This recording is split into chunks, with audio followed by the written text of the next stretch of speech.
दिखाना चाहते हैं।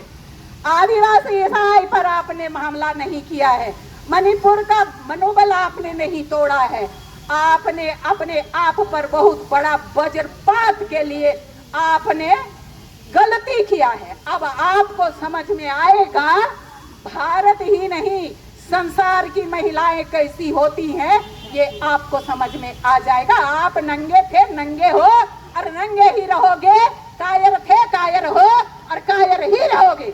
और खबरदार आरएसएस और बीजेपी के लोग, और हम आह्वान करना चाहते हैं जो भोले भाले हमारे एसटी एससी ओबीसी जो अपने को हिंदू कहते हैं, क्या मतलब होता है हिंदू का? वही धर्म का ठेकेदार जो मोहन भागवत है वही कहता है हिंदू धर्म कोई धर्म नहीं है, जीवन शैली है।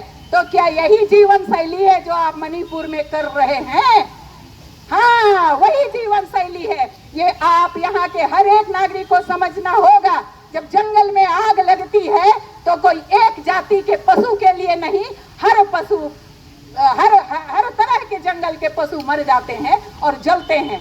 इतना ही कहकर मैं बोलना बंद करती हूँ। लेकिन एक बार भारत के, झारखंड के, यहाँ रांची के एक एक नागरिक को आह्वान करती हूँ, हम कोई महिलाएं डरते नहीं। आप करोगे तो क्या करोगे? बलात्कार करोगे, नंगा करोगे, जान से मारोगे और कुछ कर सकते हो? सामने आकर सामना करो। कहाँ के बिल में घुस जाते हो? किस चीज का मर्दानगी है? आपका वो जो औजार है ना, वो औजार की तरह दूसरे के कंट्रोल में चलती है। ऐसे मर्द के लिए गाली नहीं है जिसका शरीर, जिसका दिमाग दूसरे के हाथ से चलता है। हम आह्वान करना चाहते हैं झारखंड की, भारत की महिलाओं को, आपने जिसको जन्म दिया है कंट्रोल करो। आपके बच्चे का कंट्रोल, आपके भाइयों का कंट्रोल, आपके पिता के शरीर और दिमाग का कंट्रोल इन शैतानों के हाथ में है। बी केयरफुल, आपको केयरफुल होना पड़ेगा अगर भारत में जिंदा रहना है तो। अदरवाइज ऐसे ये मार नहीं सकेंगे और डरा नहीं सकेंगे। ये हमसे डरे हुए हैं, इसीलिए कृत्य करते हैं। हम सबों को फिर एक बार बहनों को आह्वान करते हैं, आप घर से निकलिए।